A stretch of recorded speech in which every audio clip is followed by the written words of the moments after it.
Should you hit the subscribe button? Yes, you should. But should the Texans trade Deshaun Watson? The answer is yes. This situation's getting out of hand now. Yeah. And it is related to this conversation about race in the NFL. Does the NFL have a race issue? I would say it does. And outside of Robert Saleh, the new head coach of the New York Jets, who is the only minority, he is Muslim, he is the only non-white hired in the NFL so far. Whether you look at, Arthur Smith or, no. I'm not doing what the Chargers are stupid. You're just, see, like, I don't think the Spanos family is racist. I think they're stupid. Could be wrong. My point is, Robert Saleh is the only minority candidate that's been hired. Now, Eric Bieniemy is going to interview with the Houston Texans today, which obviously could change. Eric Bieniemy is black. He is wildly qualified. He has not gotten a job. And I look at the jobs that have been filled, and I just ask myself, if you're the Los Angeles Chargers, who play in the Rams stadium. Yeah, you're renting space from your older brother. You hired the Rams defensive coordinator who has 5 years of coaching experience, 0 years of head coaching experience, 1 year as a defensive coordinator.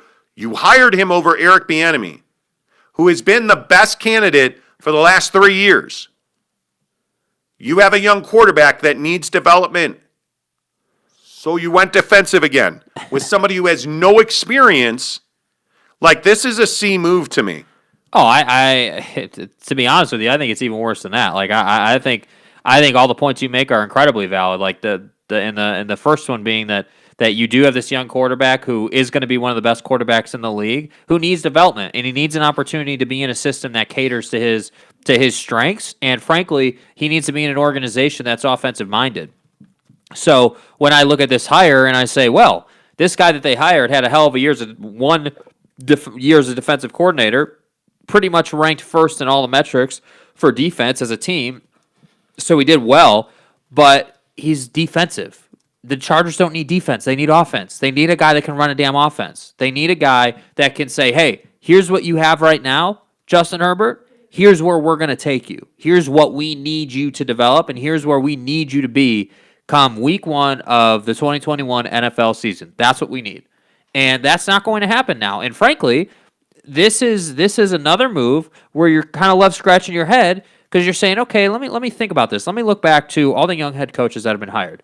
Okay, Sean McVay, yeah, he's had some experience, a little bit of a risk, but it's worked out really well. You've been to a Super Bowl. You've done some things. So that's good. That was a good hire after all.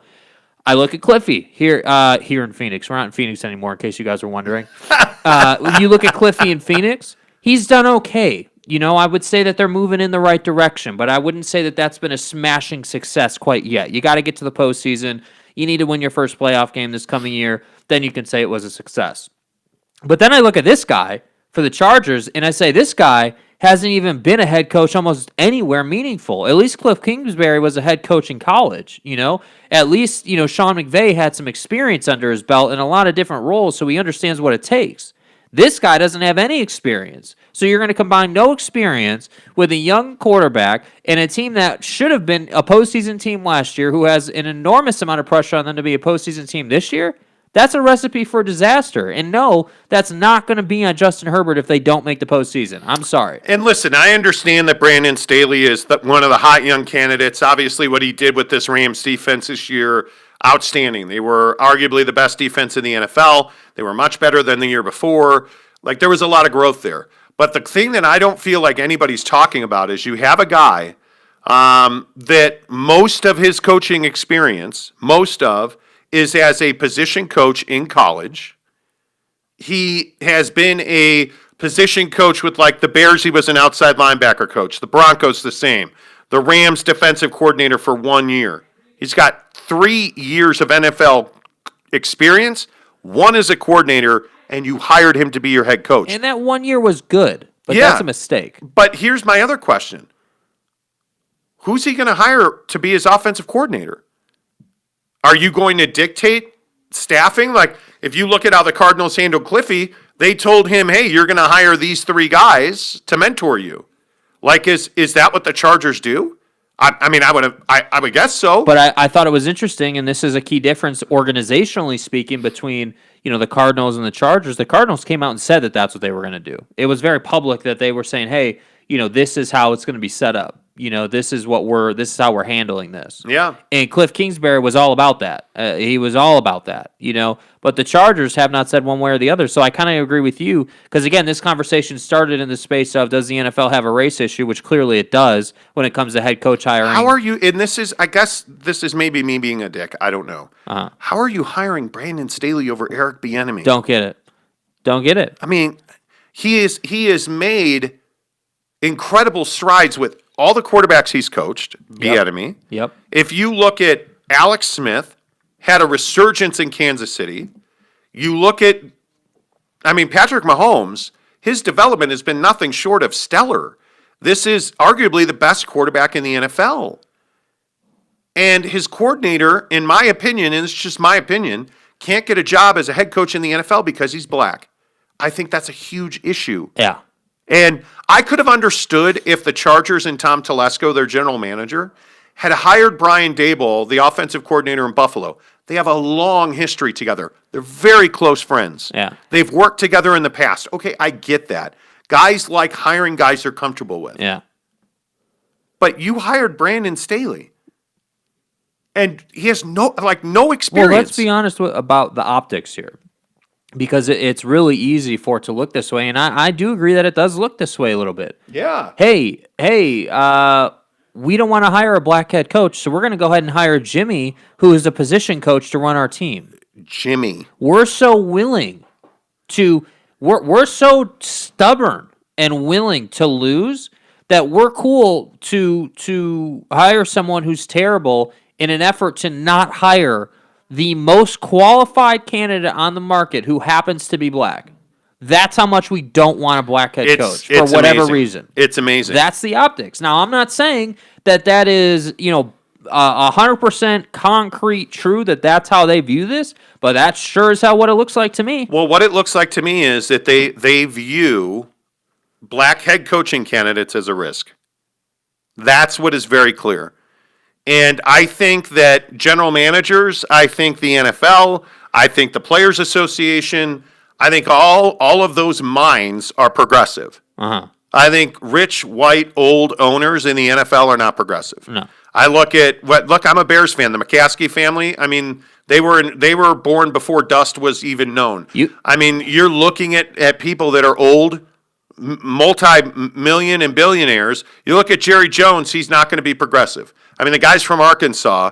He's a billionaire. You look at the history of that. I look at a guy in Shad Khan, the owner of the Jacksonville Jaguars. I think he made a great hire in Urban Meyer. Yeah. Right? I can at least understand why you chose Urban Meyer. You're going to have Trevor Lawrence. You're probably going to have Trevor Lawrence as the number one overall pick, right? Urban kind of humored to Zach Wilson, but that I just would be surprised. But either one of those quarterbacks, you're going to have a young, top of the draft quarterback. Yeah. You're going to you have a coach that's got a laundry list. Long and deep relationships with other coaches who can develop quarterbacks. Like, it makes a lot of sense. You've energized your fan base. You've energized agents, and you have people. The depth of Ohio State and Utah talent in this league, which is where Urban is coached, the depth of Florida talent in this league, those guys want to play for Urban Meyer. They know he is a player's coach. They know he is a program builder. What is Brandon Staley? I don't know. And so now I bring this all back to where we started. Should the Texans trade Deshaun Watson?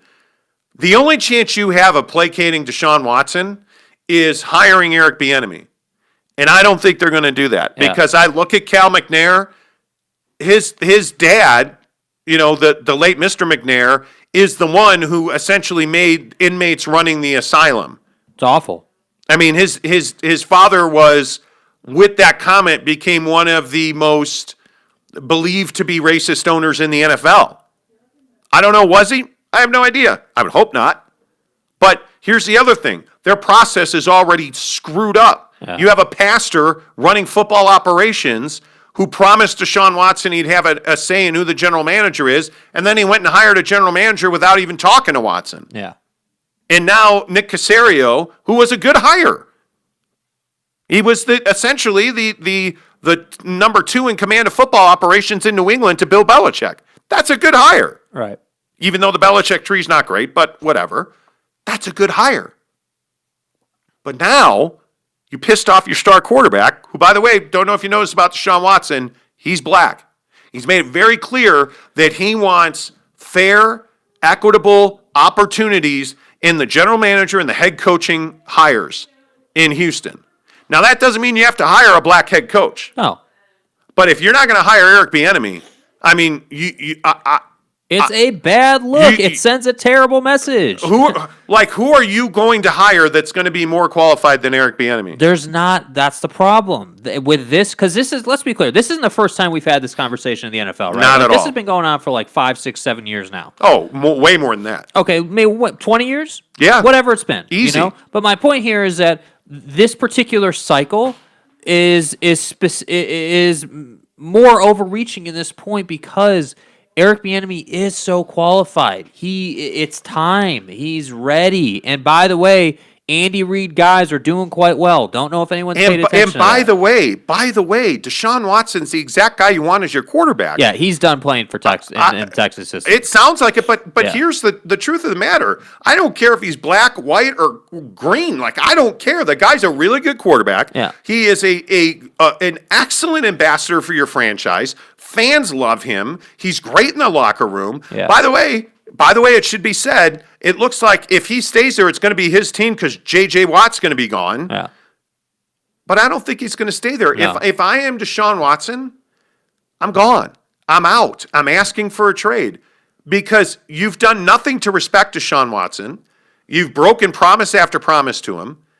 And I just, if you are Deshaun Watson, what is left for you in Houston? Because you're never going to have a great relationship with the general manager, with the ownership, with management, and that always ends poorly. Well, and the real sad thing here is that Deshaun is good enough to take you to the Super Bowl. He's capable. Oh yeah, He's that's not even in question. Like talent, it would be different if he was like a mediocre quarterback, you know, and he was making all this issue. But he's a good quarterback. He's an upper echelon. I'm not saying he's in that like elite group, the top of the top. But certainly he's in that second tier that he can get it done for you. How many guys are you taking over Deshaun Watson? I'm taking Patrick Mahomes over basically anybody. I'm taking Russell Wilson over Deshaun. I'm taking Aaron Rodgers over Deshaun. Tom Brady? Yeah, probably right now I'm still going to take Tom Brady just because until he's not, I'm taking him, you know, kind of a deal.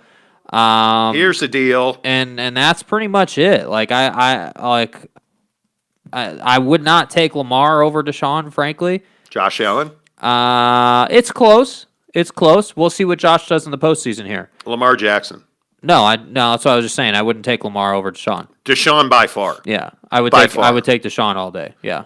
You know, I just look at I mean, he had statistically, arguably he had the best statistics of any quarterback. Yeah.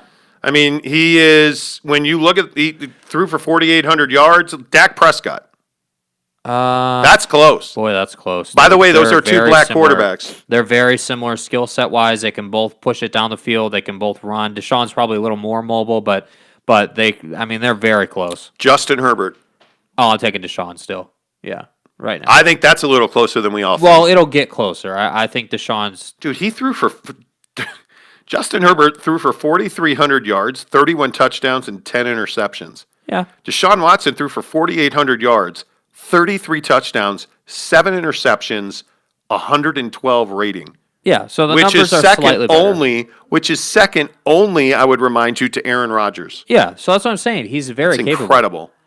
And they're going to trade him. Yeah. And I am really, if I'm Deshaun Watson, I would love to see him as a Niner. I would. I think that'd be Stop. amazing for the Why league, do you dude. say stuff like that? Now, for the Bears, they should be going after him, but we both know they're not going to. Why do you say stuff like that? Is it? Do you? And I'm serious. I want to delve into this a little bit.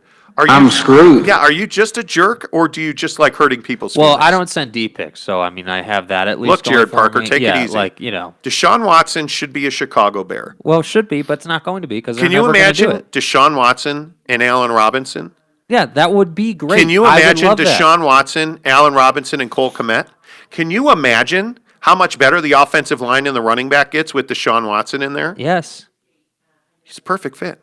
The Bears have draft capital. but They they're have not talent. going to do it. They should, But they're not going to. but they should. but they're not going to because they're But- the Bears. They should. Okay, well, that might be true. Can you imagine Khalil Mack and Deshaun Watson on the same team? Yeah, I know what that looks like. It's called J.J. Watt and Deshaun Watson. Yeah, but the difference is that the Bears have enough talent. Well,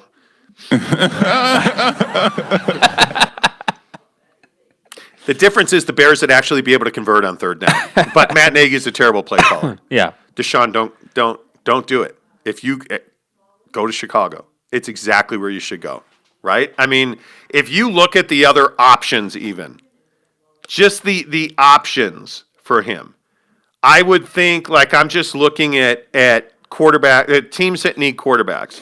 Certainly the New York Jets. Yes. But can Deshaun Watson afford to give that kind of money away? No. Yeah, I mean, but do you like if you playing in New York is really expensive? yeah. Just the cost of living and then all the taxes. Yeah. I would not do it.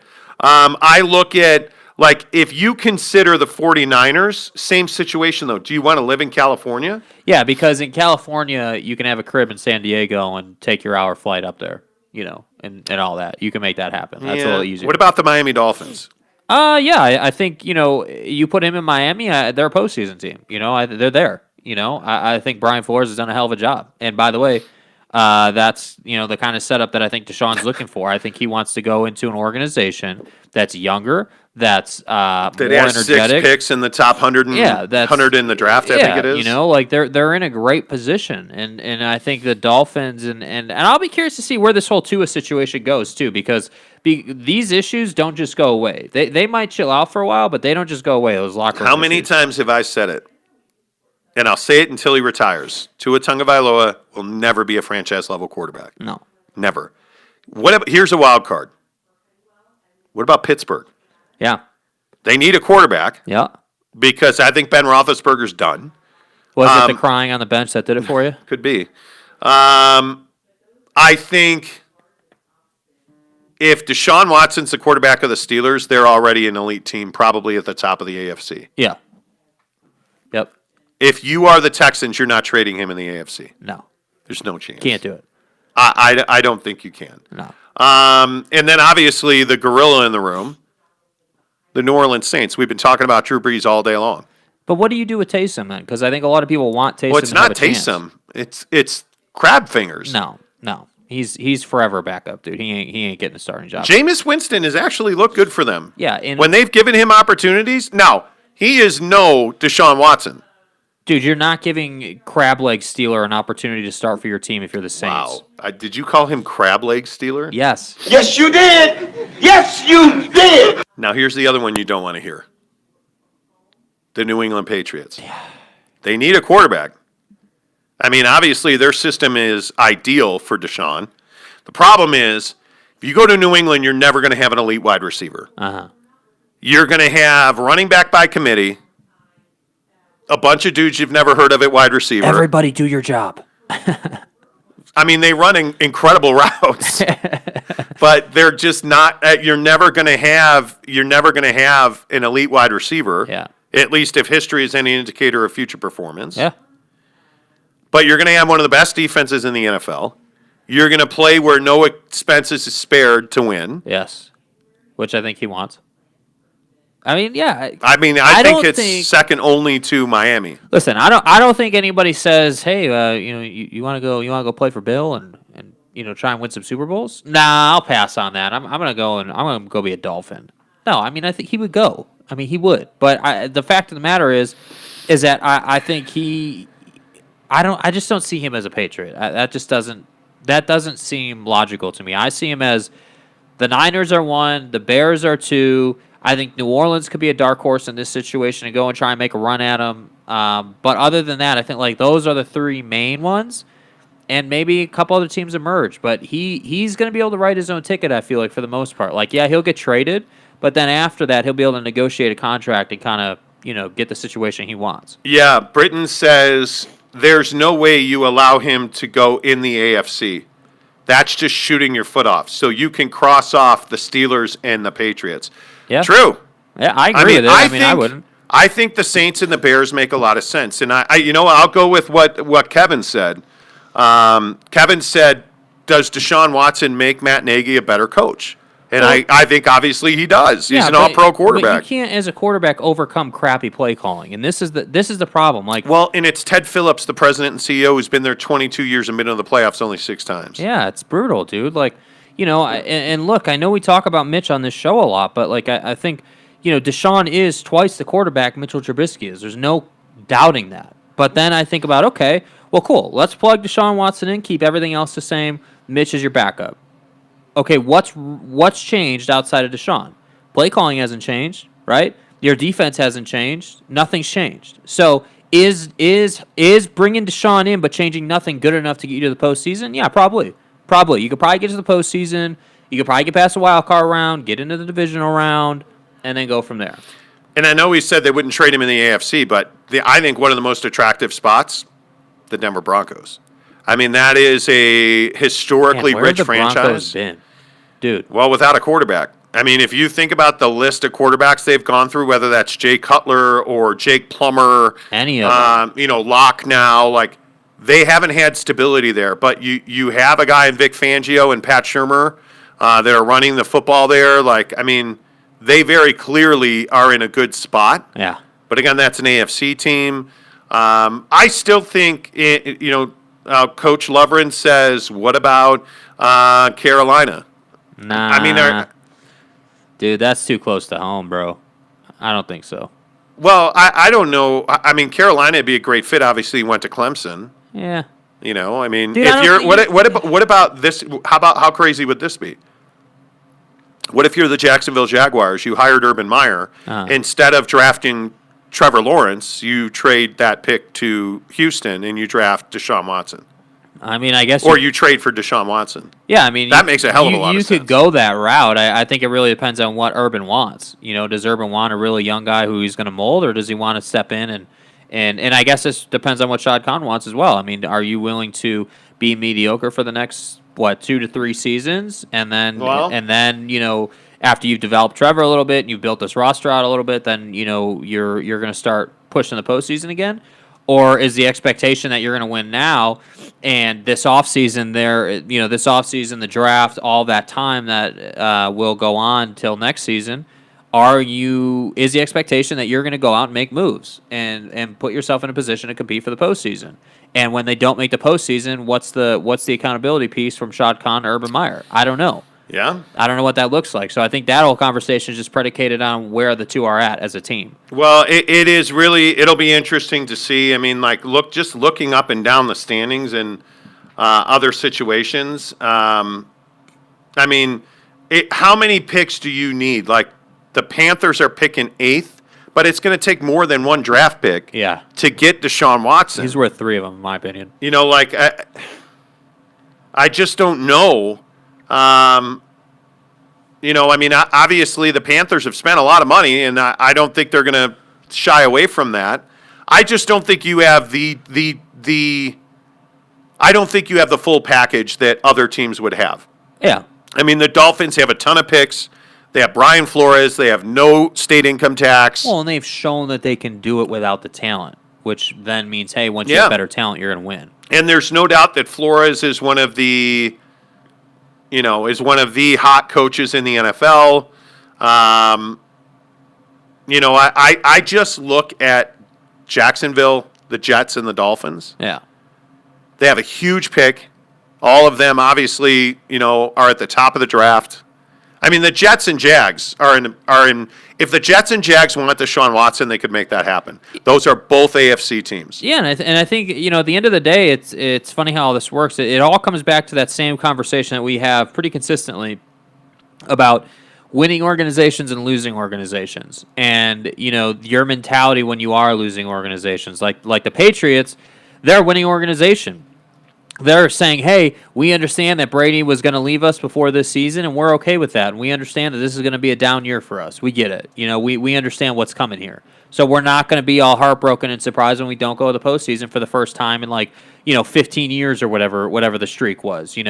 And now they're going to bounce back, and they're going to be better this year. Yeah. But then I look at the Jaguars, historically a bad organization, a losing organization. But it seems like with the hiring of Urban Meyer, that they're going to try and turn things around. But again, I'm just sitting here saying that Urban has a reputation about him, and he is a tremendously winning head coach in college football. But does that translate? Probably not. I don't know.